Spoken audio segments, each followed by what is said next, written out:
Welcome to Humane Designs. Quick video on Powdercoatin calipers. I'm going to go ahead and show you about the easiest way to take them apart.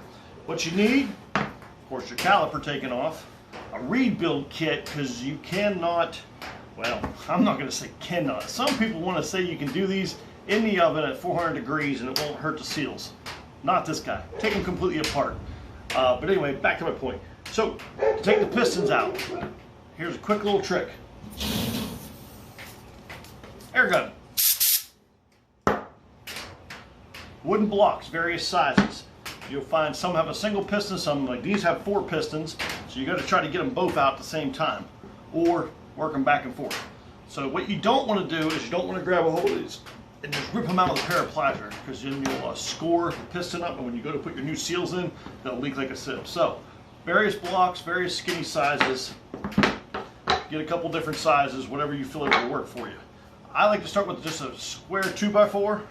I slide it in here, and I try to keep pressure on the back side, because this is the part where your air nozzle is going to go in, and of course it's going to hit the back first. You want it to travel through and push the front first. So what you want to do is kind of put that one there, a skinny one in the front, and that'll help you push those 2 in the front on the farthest side forward first. So I don't know how this demonstration is going to come out, but I'm going to go ahead and put a little bit of air to them, and they slid out. So what I just did is I slid the front 2 out. These 2 right here, this one and this one. Now the back ones are tight because I had the block in there. Now what you can do is stick another block in here. You see how it's loose? I like to put 2 of them in here, 2 thin ones, and I can kind of work them back and forth a little bit. I'm going to try to do this with you guys watching. Another thing, should be wearing safety glasses, because if there's any fluid in here, it will spray out and get you guys. So do what I say, not what I do. But anyway, here we go. Let's see if I can't show you the back pistons coming out and not get anything in my eyeballs. So I put the nozzle in there, nice and neat. Okay, I don't know if you can see that or not on the video, but I'm going to go ahead and pull the blocks out now. I'm going to show you how they fly out. Once again, now I got the front ones out a little bit, and I got the back ones out a little bit.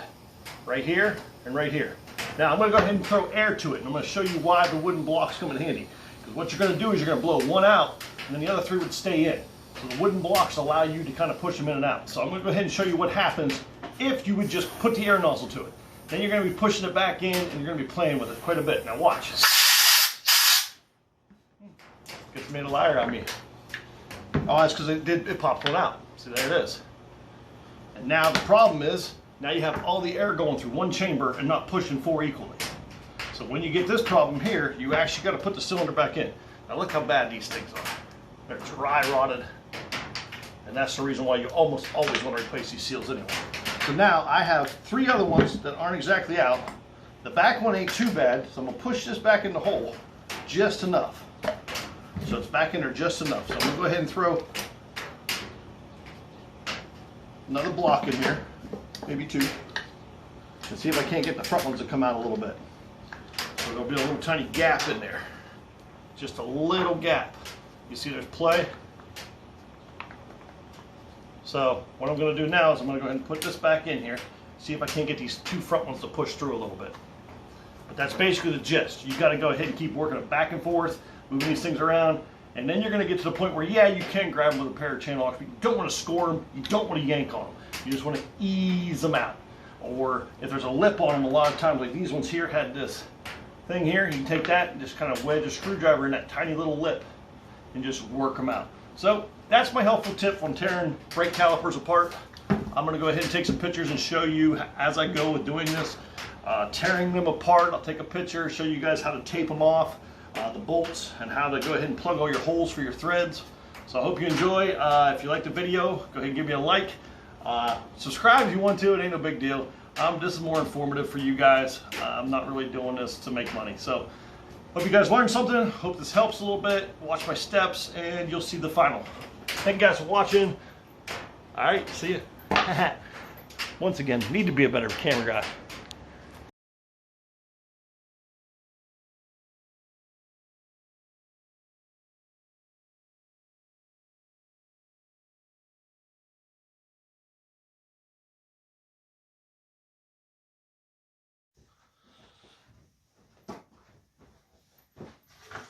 Alrighty, everybody, got everything stripped down, outgassed. Now I'm working on calipers as far as how to get them prepped. We'll go ahead and explain it to you real quick.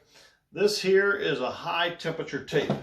You got wide rolls, skinny rolls, and what you want to do is you want to go ahead and make sure your pistons and where the two brake calipers actually join together, you want to make sure those seals are still good. Well, not that there actually is a seal. You want to make sure that there's no leaking. So when you bolt these things back together, you have those things clean. So you don't want them powder coated, so you have to tape all these off. And then you got little guide rods that go back in here. You want to make sure those holes don't get full of powder coat. Also your threads, you want to make sure you get them plugged. I have the kit that I got from Amazon. It's 1,000 different assorted size plugs, and they're high temperature. They can take up to, I think, 500 and some degrees without melting the rubber. The big trick is to that is what you want to do is you want to plug it all up, powder coat it all, and then right before you stick it in your oven, go ahead and just pull these out with a pair of tweezers. So you don't need to jam them in here real tight. You can just kind of set them in here and then powder coat it, and then you can just pull it out.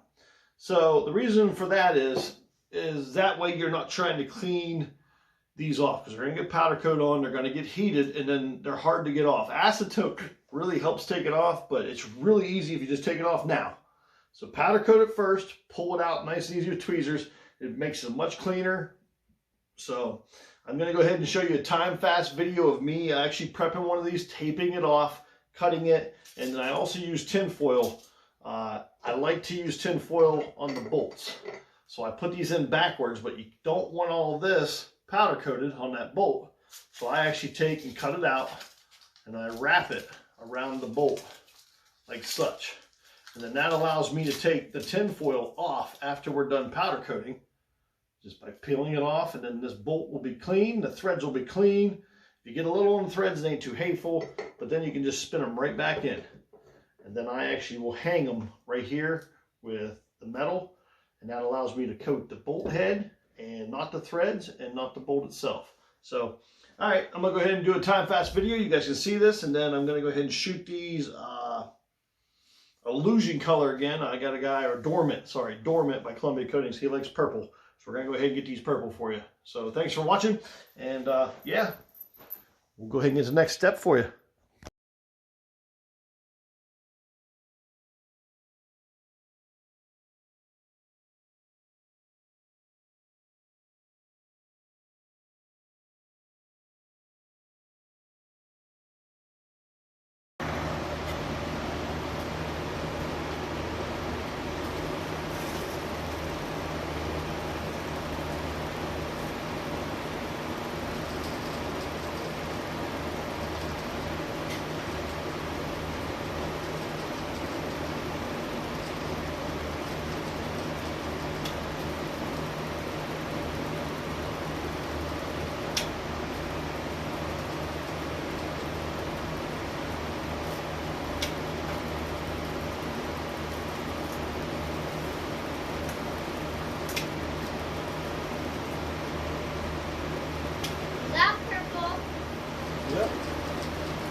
show you that. That's good.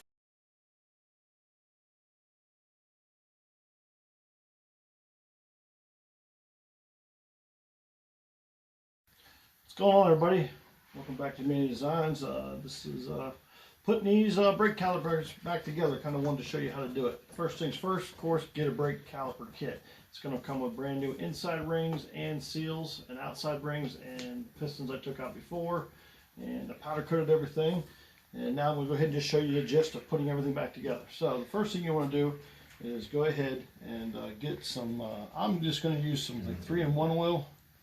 You want to get these seals good and lubed up before you stick them back in. And the reason for that is you don't want a dry start, number one. Number two, it makes the pistons and everything slide back in easier. I'm going to go ahead and show you on this one. I put a little bit inside and a little bit inside, and I take my finger and I rub it around. That gets the cylinder wall in here nice and lubed up. And then you're going to have two different sizes on this one, a small and a large. So you're going to put the large in the large side, of course, and the small in the small side. This is your inside seal. You just kind of work it down in here until she goes in, and then you also want to make sure she's flat. Don't make sure she doesn't get twisted on you. If she gets twisted on you, then it'll kink. And then, like I said, you want to rub that oil around in there.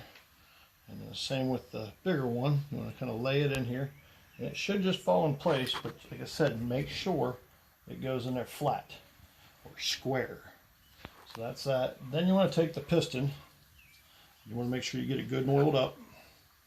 Now don't push these the whole way in yet. You want to push them down in, and you should be able to work it. Kind of screw it down in here little by little, and that's about all the fall that you want to stick it down in right out the moment. You shove it the whole way down in there, you're going to have to use an air compressor to get them back out. Some people like a screwdriver, but you're just going to tear some things up. Now here's the other one, good and lubed. You just want to go ahead and try to twist it down in there. The bigger ones I found are a little bit harder to stick in. Okay, so now I got the gap up on both of them. That one I might have pushed down too far. So then you have your outer seal. I'll go ahead and put a little drop of oil in that. Go ahead and get it good and lubed. This is for the small one. Now what you're going to find is this lip is going to bite onto this lip. So that's why you don't want to push it the whole way down yet. You want to get this in there first.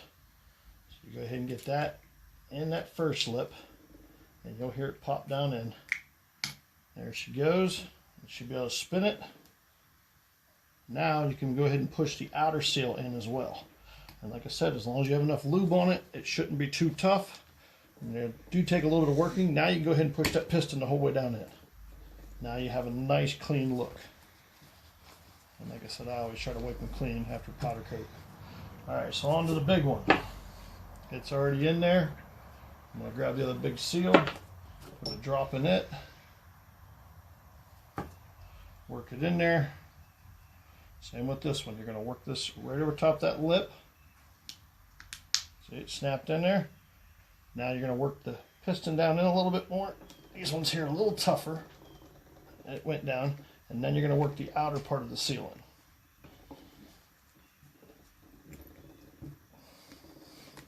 Like I said, these bigger ones are a little tougher. Use the palm of your hand. You can use maybe a board if you had to and push down on the board, or tap it with a rubber hammer. Might be easier, but I find that usually if it's good and clean and good and lubed, it just takes a lot of force. So that's basically installing the pistons. Now you do have one more little O-ring right here. I lube that up and I put a little on the surface on both sides, and I just rub it together, just like such. Now the step I just did, you repeat it again on the other side. Then you got your bolts that you got to stick through, and then you got your pins for your little keeper that forces down on top of the brake, which is this. So instead of boring you for another one, here's what it basically comes out looking like. Your pins go through, your bolts go in the back, right here, right here, right here, and it snaps together, and then that's your whole piece right there. This is just that plate that keeps it down. And this just goes back in here, like such. But that's the gist on how to pull them apart and put them back together and powder coat them. I hope you liked the video. Give me a like, or if you have any comments, please share them. Hit me up on Humane Designs and Instagram for just pictures. Thank you for watching. I hope you learned something, and have a good day. Thanks.